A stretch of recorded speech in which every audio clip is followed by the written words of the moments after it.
आज कुशोत्पाटनी अमावस्या है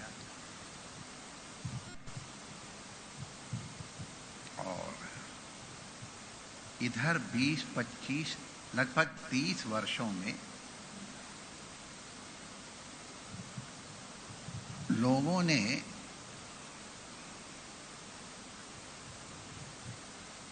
कुशा के महात्म को भुला दिया है।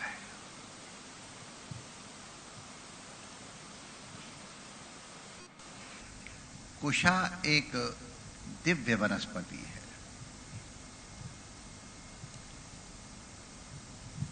इसके दिव्य गुण हैं।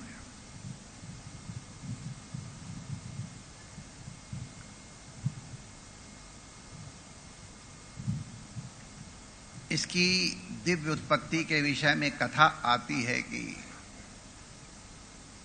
जब भगवती जनक नंदिनी धरती में समाने लग गई तो भगवान दौड़े उनको बचाने के लिए, और तब तक धरती माता ने उनको ग्रहण कर लिया था। केवल माता जी के थोड़े केश रह गए तो वो भगवान के हाथ में आ गए।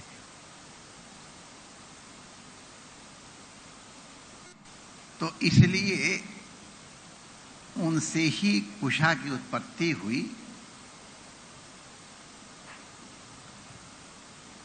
और पौड़ी गढ़वाल में एक गांव है, सीता नश्यू माने सीता का जहां हुआ,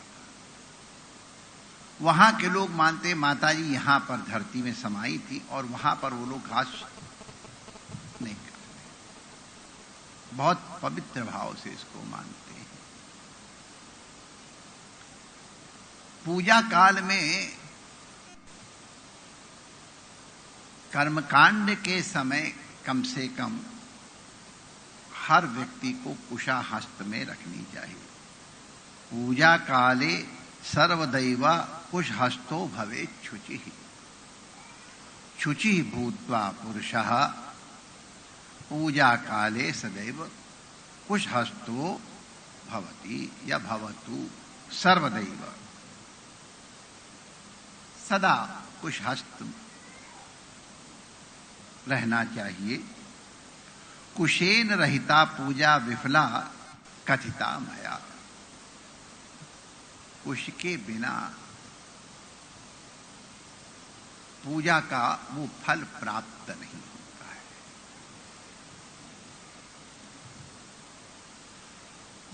जैसे कुशा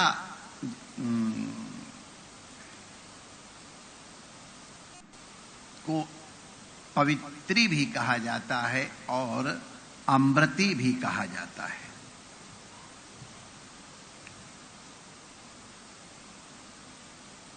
पितरों की शांति हो, चाहे दान पुण्य करना हो, चाहे काल सर्प दोष आदि का निवारण हो, इस तिथि को उनका साफल्य विशेष माना जाता है। जैसे अमृत पान करने के कारण केतु को अमृत उपलब्ध हुआ, वैसे ही कुशा भी। कथा इस तरह से है कि कद्रु ने कपट से विनता को अपनी दासी बना लिया।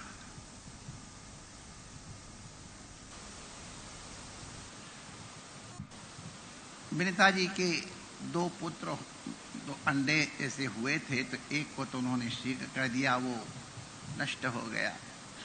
दूसरे से श्री गरुड़ जी का प्रादुर्भाव हुआ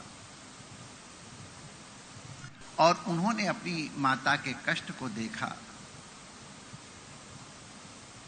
कि ये कद्रु के द्वारा सताई जा रही हैं। कद्रु सर्पों की माता है। उन्होंने सर्पों से कहा, भैया कोई रास्ता हो कि मेरी मां को इस दास्ता से मुक्ति मिल जाए। हाँ मिल जाएगी, वचन देते। क्या? तुम हमारे लिए स्वर्ग से अमृत ले आओ।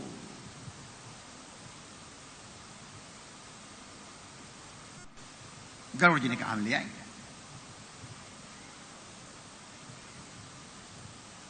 तो गरुड़ जी स्वर्ग में गए विनीतानंदन, और सबको हरा करके अमृत कलश उठा के चल दिए रक्षकों को। इंद्र ने देखा ये तो विषधारियों के हाथ में अमृत जा रहा है, तो उन्होंने गरुड़ से कहा, गरुड़ के ऊपर वज्र का प्रहार किया।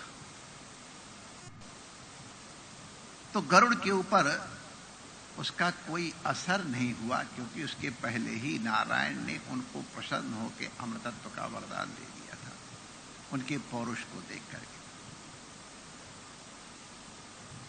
तो गरुड़ जी ने कहा, इंद्र तुमने मेरे पर वज्र का आघात किया है, इसका हमारे पर कोई असर नहीं, लेकिन महर्षि दधीच की अस्थियों का बना हुआ है, इसलिए उनके सम्मान के लिए मैं अपना एक पंख गिरा देता हूं।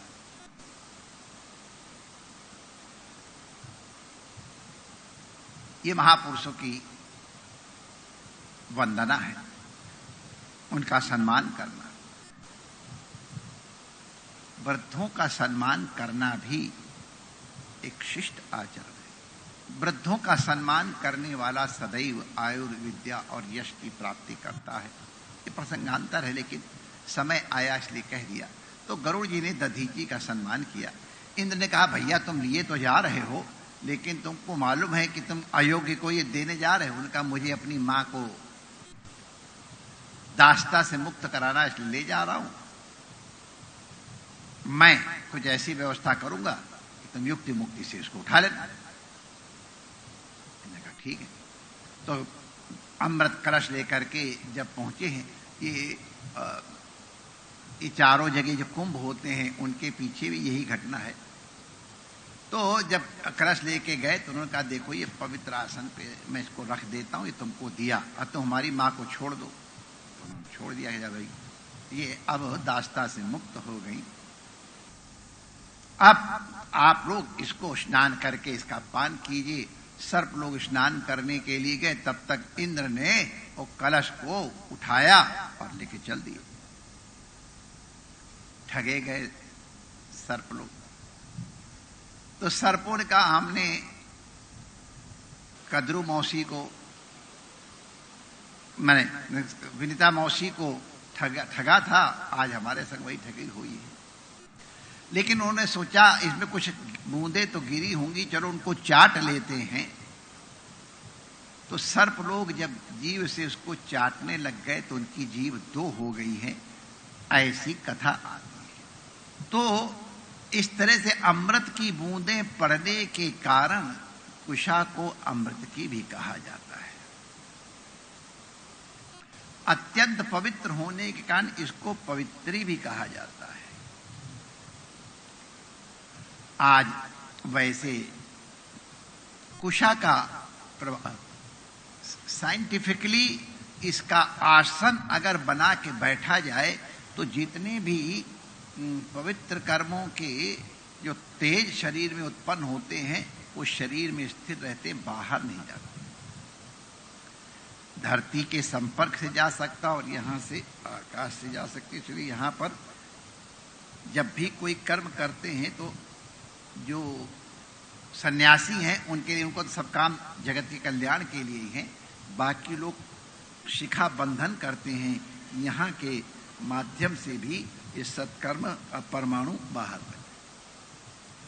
तो कुश का आसन शैलाजिन कुशोत्तरम ऐसा करके भगवान ने भी आदेश दिया है। कुश की पवित्री धारण की जाती है। पवित्री को लोग यहां पहन लेते हैं, नीचे से ऐसा नहीं पहनना चाहिए ना, यहां से दोनों पोरों के बीच में ये पवित्री धारण करना चाहिए। जब भी कोई पितृ कार्य करे या कोई इष्ट कार्य करे तो पवित्र धारण करे।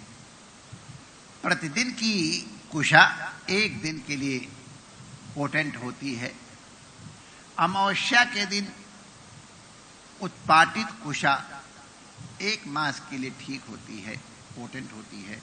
और आज ये हमारे कन्हैया के जन्म दिवस वाला महीना भाद्रपद मास, इस महीने की जो अमावस्या होती है, इस दिन अगर कुछ उत्पाटित की जाए तो पूरे वर्ष तक पवित्र रहती है।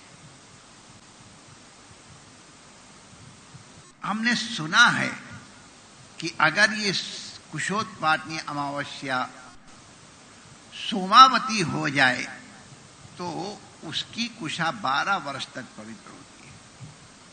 आज यद्यपि अमावस्या सोमवार को है, लेकिन उदय काल में चूंकि चतुर्दशी थी, इसलिए इसको सोमवती अमावस्या नहीं कहेंगे, असावधान ना रहें।